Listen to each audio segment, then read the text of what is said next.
15ویں صدی عیسوی سلطنت عثمانیہ کے عروج کی صدی تھی۔ ان 2 صدیوں میں عثمانی ترکوں نے بازنطینی سلطنت کی باقیات کو ختم کرتے ہوئے قسطنطنیہ کو فتح کر لیا تھا۔ عثمانی ترکوں نے اناطولیہ میں موجود اپنے حریف قبائل کو زیر کرتے ہوئے انہیں اپنی ریاست میں شامل کر لیا تھا۔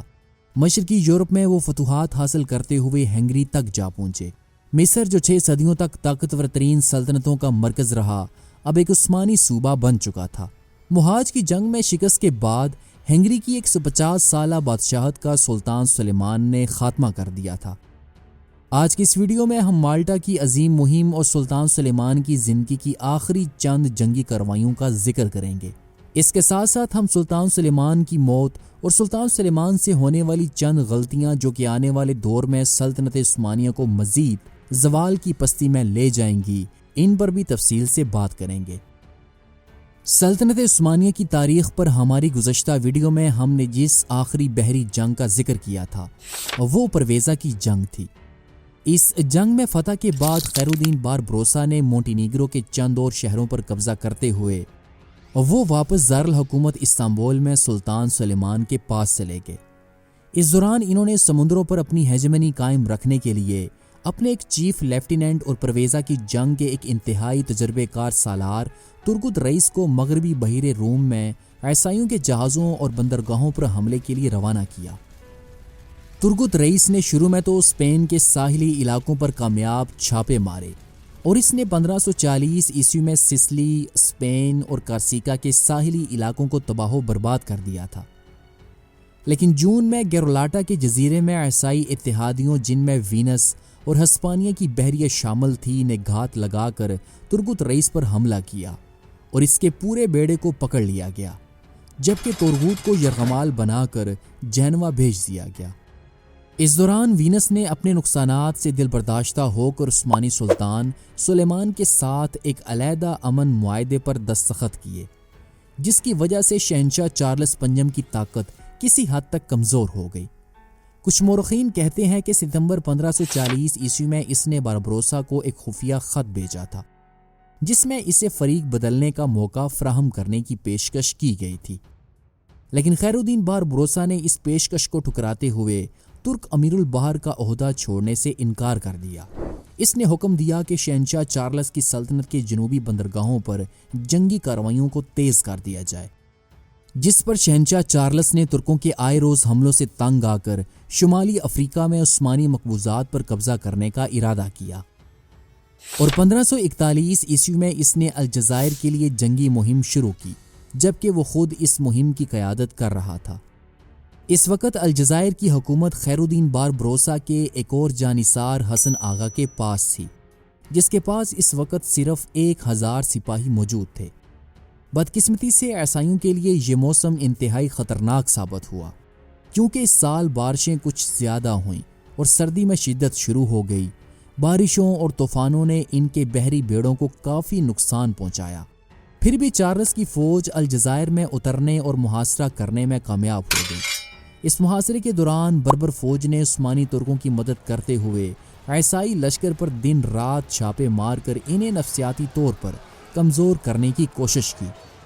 بالآخر بربر قوم کے حملے موسم کی شدت کی وجہ سے نومبر میں چارلس نے اپنے لشکر کو محاصرہ ختم کرنے کا حکم دیتے ہوئے وہ واپس اسپین کی طرف بھاگ کھڑا ہوا۔ الجزائر کو فتح کرنے کے خواب میں اس نے اپنی آدھی فوج سمندر، ترکوں اور بربروں کے ہاتھوں ضائع کر دی تھی۔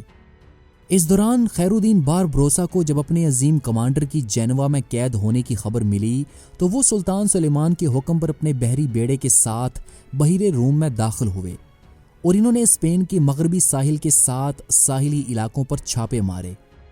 جون کے آخر تک وہ روم کے پاس پہنچ چکا تھا، جبکہ اگست 1543 عیسوی میں باربروسا عثمانیوں کے یورپ میں سب سے بڑے حلیف فرانس کے بادشاہ فرانسس اول کی فوج کی مدد سے انہوں نے نائس شہر کا محاصرہ کرتے ہوئے اس پر قبضہ کر لیا، اور آخرکار مہینوں کے بعد خیر الدین باربروسا کی دھمکی سے خوفزدہ ہو کر جینوا میں اینڈریا ڈوریا نے عثمانی کمانڈر ترغوت کو رہا کر دیا۔ خیر الدین باربروسا نے اسے یہ دھمکی دی تھی کہ اگر ترغوت کو جلد از جلد رہا نہ کیا گیا تو جینوا جو کہ ڈوریا کا وطن ہے برباد کر دیا جائے گا۔ جس پر ڈوریا نے ترغوت کو آزاد کر دیا۔ ترغوت اپنی مہارت فن اور شجاعت میں خیر الدین سے بہت کچھ ملتا جلتا تھا۔ اٹلی اور اسپین کے ساحلی علاقے اس کے نام سے کامتے تھے، جس کے بعد عثمانیوں اور اہل جینوا کے درمیان دشمنی کسی حد تک ختم ہو گئی، اور پھر سلطان سلیمان نے باربروسا کو واپس دارالحکومت استنبول بلایا۔ لیکن اس واپسی کے سفر کے دوران ان بے خوف جنگجوؤں نے اطالوی شہروں میں لوٹ مار مچاتے ہوئے بہت سے شہروں کو راکھ میں بدل دیا۔ اس کے بعد خیر الدین باربروسا کی وفات ہو گئی اور ترغوت کو سلطان سلیمان نے عثمانی بحریہ کا نیا امیر البحر مقرر کر دیا۔ اس دوران چارلس پنجم، جو کہ مالٹا جزیرے کی اہمیت کو بخوبی سمجھتا تھا اور جس نے یہ جزیرہ عیسائی نائٹس ہاسپٹلز کو دیا تھا، اب وہ اس جزیرے کو عثمانیوں کے قبضے میں جانے کے لیے بالکل بھی تیار نہ تھا، کیونکہ اب سلطان سلیمان کا اگلا نشانہ مالٹا کا اہم ترین جزیرہ تھا۔ مالٹا دراصل مبارزین سینٹ جان کے قبضے میں تھا، جہاں روڈس سے نکلنے کے بعد انہوں نے یہاں مستقل سکونت اختیار کر لی تھی۔ مبارزین کے جہاز اسپین اور دوسرے مخالف طاقتوں کے بیڑوں کے ساتھ مل کر عثمانی بیڑوں پر حملہ آور ہوتے رہتے تھے اور ترکوں سے ان کی جنگ برابر جاری رہتی تھی۔ یہ لوگ سلطنت عثمانیہ کے تجارتی جہازوں پر بھی حملہ آور ہوتے رہتے تھے اور بحیرہ روم میں لوٹ مار کا کوئی بھی موقع ہاتھ سے جانے نہ دیتے۔ مجبوراً سلطان سلیمان کو مالٹا پر حملہ کرنے کا ارادہ کرنا پڑا۔ مالٹا پر حملے کا ایک اور سبب یہ بھی تھا کہ مالٹا میں کثیر تعداد مسلمان غلاموں کی موجود تھی، جو کہ وہاں کے عیسائیوں کے مظالم سے تنگ آ گئے تھے۔ علاوہ ازیں بحیرہ روم میں یہ جزیرہ اپنے موقع کے لحاظ سے نہایت اہم تھا۔ جلد سلطان سلیمان نے ترغوت کو مالٹا کے نائٹس ہاسپٹلز کو ختم کرنے کا کام سونپا، جس کے بعد 1551 عیسوی میں ترغوت رئیس اپنے بحری بیڑے کے ساتھ مالٹا کے ساحل پر اترا اور اس نے جزیرے گوزو کو تو تقریباً تباہ کر دیا اور اس کی پوری آبادی کو غلام بنا لیا۔ تاہم مالٹا کا مرکزی جزیرہ ایک قلعہ بند شہر تھا، جس کی وجہ سے نائٹس ہاسپٹلز اپنی جان بچانے میں کامیاب ہو گئے اور ترغوت رئیس نے اپنے بحری بیڑے کو طرابلس کی بندرگاہ کی طرف روانہ کرتے ہوئے اس بندرگاہ پر قبضہ کر لیا تاکہ وہ یہاں سے مالٹا کے عیسائیوں پر حملے کر سکے۔ اگلے چند سالوں میں ترغوت رئیس نے یہاں پر اپنی پوزیشن کافی مضبوط کر لی تھی، جس کی وجہ سے عیسائیوں میں بے چینی پھیلنے لگی اور 1560 عیسوی میں عیسائیوں نے ہسپانوی ولی عہد وینس جینوا اور دیگر عیسائیوں کے ساتھ مل کر انہوں نے طرابلس کو عثمانیوں سے دوبارہ حاصل کرنے کے لیے یہاں پر حملہ کیا۔ تاہم جربا کی اس لڑائی میں ترغوت نے عیسائیوں کو ایک فیصلہ کن شکست دی۔ اس جنگ میں تقریباً عیسائیوں کے 15,000 سپاہی مارے گئے اور بے شمار بحری جہاز پانی میں غرق ہو گئے۔ اب یہ واضح تھا کہ ترغوت جلد ہی مالٹا پر حملہ کرے گا۔ چنانچہ 1 اپریل 1565 عیسوی کو سلطان سلیمان نے 181 جہازوں کا ایک زبردست بیڑا 30,000 فوج کے ساتھ مصطفیٰ پاشا کی سرکردگی میں قسطنطنیہ سے روانہ کیا۔ 19 مئی کو یہ بیڑا مالٹا پہنچا اور دوسرے ہی روز حملہ شروع ہو گیا۔ جب مصطفیٰ پاشا اپنی فوج کے ساتھ یہاں مالٹا کے محاصرے کے لیے پہنچا تو اس دوران ترغوت بھی اپنے بیڑے کے ساتھ مالٹا کی فتح میں شامل ہو چکا تھا۔ 23 جون 1565 عیسوی کو قلعہ سینٹ المو فتح ہو گیا، لیکن ترکوں کی انتہائی کوشش اور شدید نقصان کے باوجود سینٹ اینجلیو اور سینٹ مائیکل کے قلعوں پر قبضہ نہ ہو سکا۔ اس دوران ترکوں کو سب سے بڑا اور شدید صدمہ تب پہنچا جب اس لڑائی کے دوران سلطنت عثمانیہ کا عظیم الشان امیر البحر ترغوت رئیس شہید ہو گیا۔ ترغوت رئیس کے شہید ہو جانے کے بعد مصطفیٰ پاشا کی کمر ٹوٹ چکی تھی، کیونکہ خیر الدین باربروسا کے بعد ترغوت رئیس ہی سب سے تجربے کار کمانڈر تھے۔ بالآخر 4 ماہ کے مسلسل محاصرے کے بعد ترکوں نے 11 ستمبر 1565 عیسوی کو مصطفیٰ پاشا کی سرکردگی میں محاصرہ اٹھا لیا۔ اس محاصرے میں تقریباً 25,000 ترک شہید ہوئے اور ان کے مقابلے میں عیسائیوں کے 5,000 سپاہی مارے گئے تھے۔ جس وقت مالٹا کے محاصرے کو ختم کرنے کی خبر قسطنطنیہ پہنچی تو سلطان سلیمان آسٹریا سے ایک نئی جنگ کی تیاری کر رہے تھے۔ اس کی سب سے بڑی وجہ یہ تھی کہ ہنگری کی حلیف جماعتوں میں پھر نزاع شروع ہو گیا تھا۔ چنانچہ سلطان سلیمان نے بذات خود میدان میں آنے کا فیصلہ کیا، اور باوجود اس کے کہ اس وقت سلطان کی عمر 76 سال ہو چکی تھی، ضعف عمر اور علالت کے باعث وہ گھوڑے پر بیٹھ نہیں سکتے تھے، اس لیے سلطان نے پالکی میں سوار ہو کر 1 مئی 1566 عیسوی کو فوج کے ساتھ وہ دارالحکومت سے ہنگری کی طرف روانہ ہوئے۔ فوج کی قیادت سوکلولی محمد پاشا کے ہاتھ میں تھی، جبکہ بلکان کی مقامی فوج کی قیادت اس کے بھتیجے مصطفیٰ کے پاس تھی، جو کہ بوسنیا کا بیلر بیبی تھا۔ قسطنطنیہ سے روانہ ہونے والی عثمانی فوج کے لیے نقل و حرکت کرنا کافی مشکل تھا۔ یوں 1 مئی کو روانہ ہونے کے بعد سلطان سلیمان اور سوکلولی محمد پاشا کو بلغراد پہنچنے میں پورے 49 دن لگے۔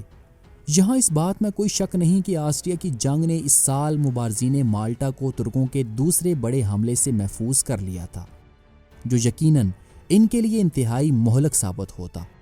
27 جون 1566 عیسوی کو سلطان سلیمان یورپ میں داخل ہوئے، جہاں نوجوان سجمنڈ زاپولیا نے، جو سلطنت عثمانیہ کے زیر سرپرستی ہنگری اور ٹرانسلوانیا کا بادشاہ تھا، وہ سلطان کے سامنے حاضر ہوا اور اس نے اطاعت پیش کی۔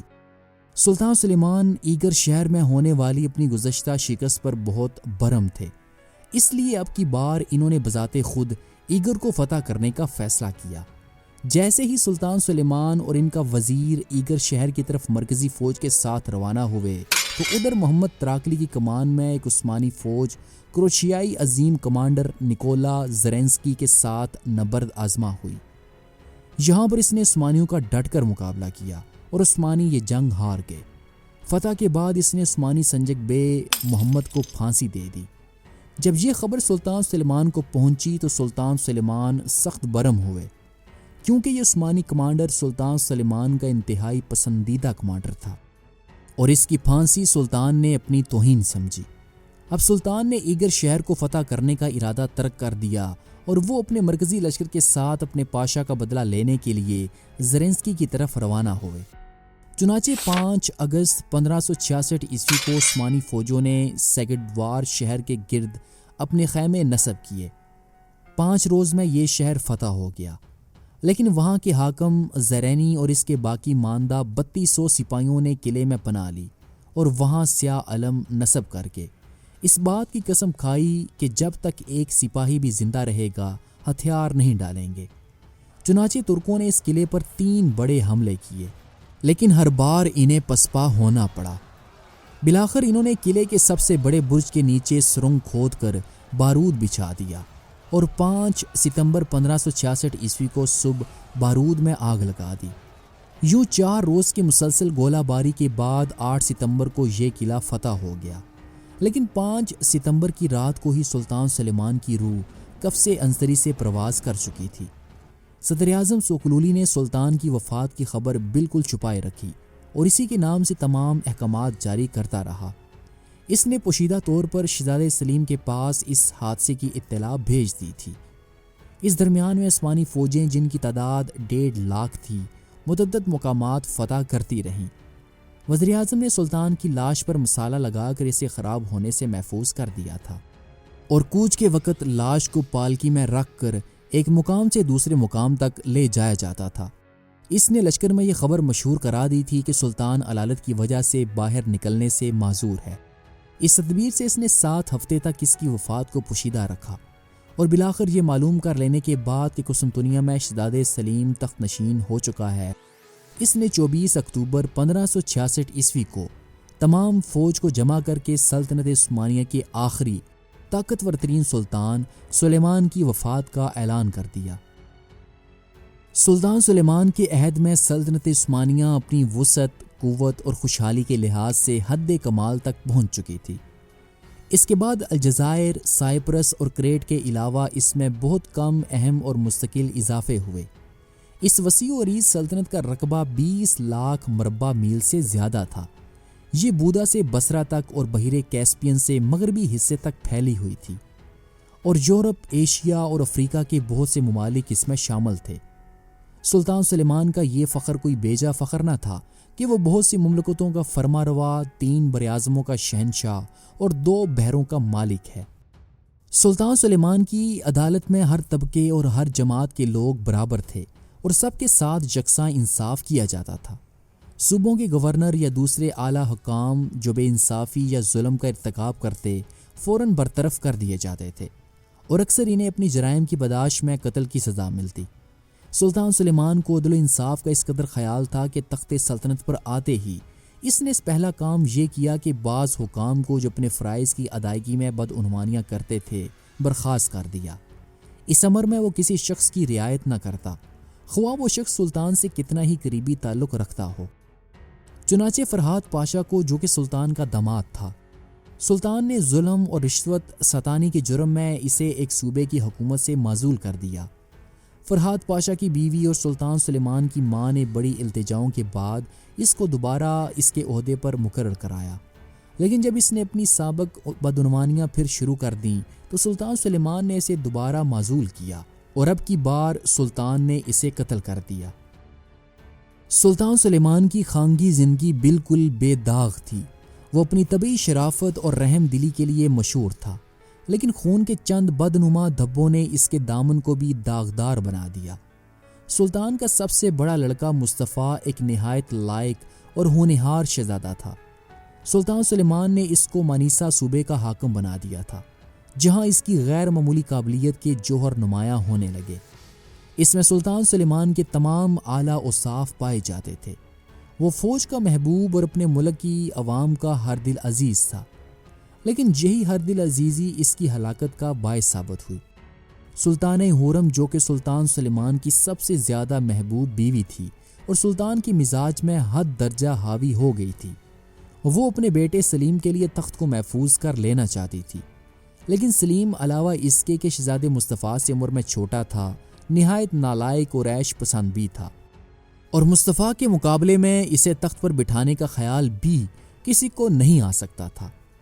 حورم اس حقیقت سے اچھی طرح واقف تھی، اس لیے اس نے سلیم کے لیے راستہ صاف کرنے کی کوشش کی اور مصطفیٰ کے خلاف سلیمان کے کان بھرنا شروع کیے۔ اس نے سلیمان کو یقین دلایا کہ مصطفیٰ اس کی زندگی میں تخت پر قبضہ کرنے کی درپردہ سازش کر رہا ہے، اور چونکہ تمام فوج اس پر جان دیتی ہے، اس لیے بہت ممکن ہے کہ وہ اپنے مقصد میں کامیاب ہو جائے، جس طرح سلطان سلیم اول نے سلطان بایزید ثانی کو معزول کر کے خود تخت پر قبضہ کر لیا تھا۔ سلطان سلیمان حورم کے بیانات سے کچھ اس قدر متاثر ہوا کہ اس نے مصطفیٰ کو اپنی صفائی میں ایک حرف بھی کہنے کا موقع نہ دیا، اور 1553 عیسوی میں جب ایران کی دوسری لڑائی کے لیے وہ لشکر کے ساتھ کوچ میں تھا تو مصطفیٰ کو اپنے خیمے میں طلب کر کے فوراً گلا گھونٹ کر اسے مار ڈالا۔ دوسرا لڑکا بایزید بھی حورم کے محبوب فرزند سلیم ہی کی خاطر قتل کیا گیا، لیکن اس کے قتل کا سبب ایک حد تک معقول تھا۔ مصطفیٰ کے قتل کے بعد اس کو اچھی طرح معلوم ہو گیا تھا کہ اس کی جان بھی زیادہ دنوں تک سلامت نہ رہ سکے گی۔ اس کے بعد مشیروں نے سازش کر کے اسے قسمت آزمائی کے لیے آمادہ کیا، اور 1561 عیسوی میں اس نے سلیم کے خلاف جنگ کا اعلان کر دیا، لیکن سلیم کے ساتھ سلیمان کی قوت بھی شامل تھی اور بایزید کو شکست کھا کر ایران میں پناہ لینی پڑی۔ شاہ طہماسپ نے نہایت احترام کے ساتھ شہزادے کا خیر مقدم کیا، اور اس نے وعدہ کیا کہ اسے اس کے دشمنوں کے ہاتھ میں نہیں دیا جائے گا، لیکن سلطان سلیم نے جنگ کی دھمکی دے کر اور 4 لاکھ اشرفیوں کا وعدہ کر کے طہماسپ کو مجبور کیا کہ وہ بایزید اور اس کے 4 بیٹوں کو سلیم کے سفیروں کے حوالے کر دے۔ اس سفیر نے بایزید اور اس کے سب بیٹوں کو فوراً قتل کرا دیا۔ بایزید کے قتل کے بعد اب تنہا سلیم ہی تخت کا وارث رہ گیا تھا۔